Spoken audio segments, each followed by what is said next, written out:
Friends, મારા બાપુજી અને દાદાજી હમણાં જ અંબાજીના દર્શન કરી આવ્યા. ત્યાંથી થોડા દિવસ આબુ પણ હવાફેર કરી આવ્યા. પાછા આવ્યા ત્યારથી ઘરમાં શાંતિ છે, પવિત્ર વાતાવરણ થઈ ગયું છે. દાદાજી તો એકદમ શાંત પડી ગયા છે.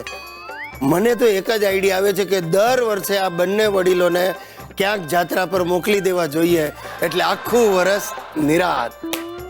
અરે ભાઈ ગિરીશ, હા, ઓફિસેથી આવતી વખતે જરા એક ગોર મહારાજનું નક્કી કરતો આવજે ને. જરા દાદાજીની ઈચ્છા છે કે ઘરમાં સત્યનારાયણની કથા કરાવી લઈએ. અચ્છા, હા ઠીક છે, ચાલો કરાવી લઈએ. ક્યારે કરવી છે? બસ આવતા અઠવાડિયે કરાવી લઈએ. ભલે, હું કરું વ્યવસ્થા. મને લાગે છે ગિરીશ કે હવે તારા દાદાજી જાજુ નહીં ખેંચે. રોજ મને કહ્યા કરે છે કે આ દિવાળી હવે મારાથી જોવાશે નહીં. બસ ભગવાન મને આમ જ સારો સમો ઉપાડી લે તો સારું.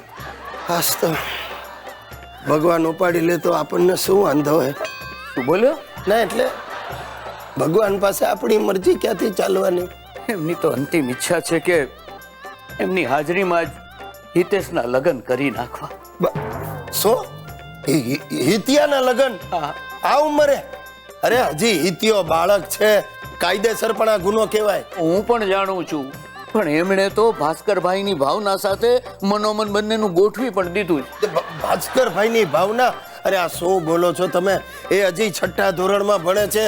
એનો બાપ મને ભડાકે દેશે. એ હું સમજુ છું, પણ તારા દાદાજીને કોણ સમજાવે?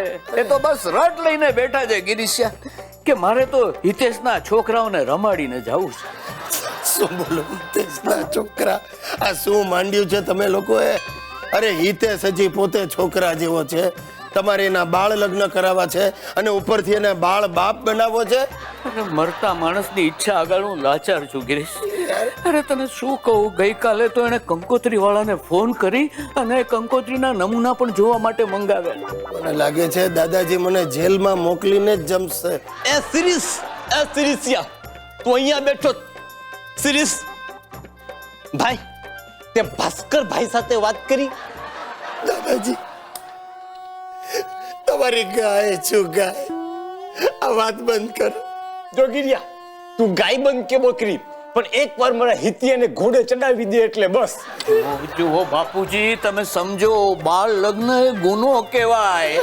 આ વાત છે ને અહીંયા તમે બંધ કરી દો તો સારું. જો તમારી એવી જ ઈચ્છા હોય ને તો હું બીજા લગ્ન કરી લઉં. નપાવત એમ બોલ ને કે તારે બીજી વાર ઘોડે ચડવું. એવું હશે ને તો હું તારો બાપો અમે બીજી વાર પુનઃ લગ્ન કરીશું. એટલે બાપુજી આપણા પુનઃ લગ્ન થશે. હે અંબા માં, હવે આ બંને ડોસલાઓ ઘોડે ચડવાના સપના જોવા લાગ્યા. ભલે જોતા હિતિયો તો બચ્યો. દોસ્તો, મને થાય છે કે હું ગિરીશમાંથી ગિરિજા બની જાઉં. તમને એમ થતું હશે કે મને આવું શું કામ થાય છે? સમજાવ. અમારો જે બોસ છે ને, જાડાવાલા, જેન્ટ સ્ટાફ સાથે એટલી ઉદ્ધતાઈથી વાતો કરે છે અને લેડી સ્ટાફ સાથે એટલી જ આત્મીયતાથી વાતો કરે છે. અને એમાંય અમારી ઓફિસની પીઆરઓ મિસ પ્રીતિ મીરાણી માટે એને વિશેષ લાગણી છે.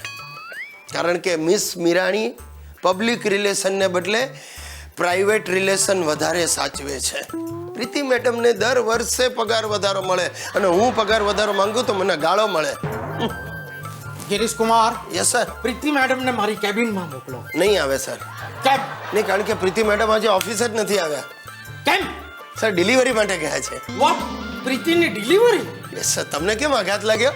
અરે પણ પ્રીતિ તો હજી કુંવારી છે. That's right sir. એ તો કુંવારી જ છે, પણ એની સિસ્ટરની ડિલિવરી માટે ગઈ છે. ઓફ તો એમ સીધું બોલતા શું થાય છે તમને? Sorry sir. નોનસેન્સ. જુઓ, છેલ્લા 5 વર્ષના પરચેઝ વાઉચરની ફાઇલ આજે મને તૈયાર જોઈએ છે અને એને માટે આજે રાત્રે તમારે ઓફિસમાં બેસવું પડશે મોડે સુધી. તમે કહેતા હો તો ઓફિસમાં જ સુઈ જાઓ. મેં તમને અહીંયા સુવાનું નથી કહ્યું, રોકાવાનું કહ્યું છે. હા, પણ સાહેબ, છેલ્લા 16 વર્ષથી તમે મને જ રોકાવાનું કહો છો. હેના 16 વર્ષ હેના, તમે અહીંયા માત્ર 10 વર્ષથી છો. તે કેમ? ઓવરટાઈમ નહીં કરવાનો?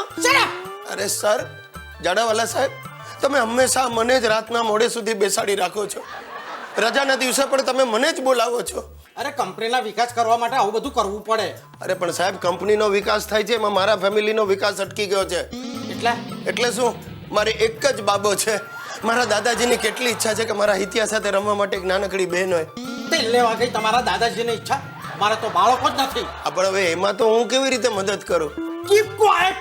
તમારા લીધે મારું ભેજું ફરી જાય છે. Very good. એનાથી સાબિત થાય છે કે તમને ભેજું છે. Shut up. તમે ચૂપ રહેવાનું શું લેશો? પગાર વધારો. નહીં મળે. આવતા 5 વર્ષ સુધી તમને કોઈ પણ જાતનો પગાર વધારો નહીં મળે. વિચારી લો ઝાડાવાળા સાહેબ, વિચારી લો. મારી પાછળ 2 મોટી કંપનીઓ પડી છે. વાહ વાહ વાહ વાહ વાહ. કઈ મોટી કંપનીઓ, નામ તો આપો. બિલો નથી ભર્યા એટલે ટેલિફોન કંપની અને ઇલેક્ટ્રિક કંપની. Keep quite. તમારી સાથે હું વાત કરવી ને એ મને સમજ નથી પડતી. Just get out. Get out કહીને પોતે જ ચાલી ગયા. એ પ્રભુ, તું મને એટલી બુદ્ધિ આપ કે હું મારા બોસને સમજી શકું. મને એટલું ધૈર્ય આપ કે હું એને સહન કરી શકું. પણ એ મારા વાલા પ્રભુ, મને હિંમત કોઈ દિવસ નહીં આપતો. કારણ કે તું જો મને હિંમત આપીશ તો હું આ ઝાડાવાળાનું માથું ભાંગી નાખીશ.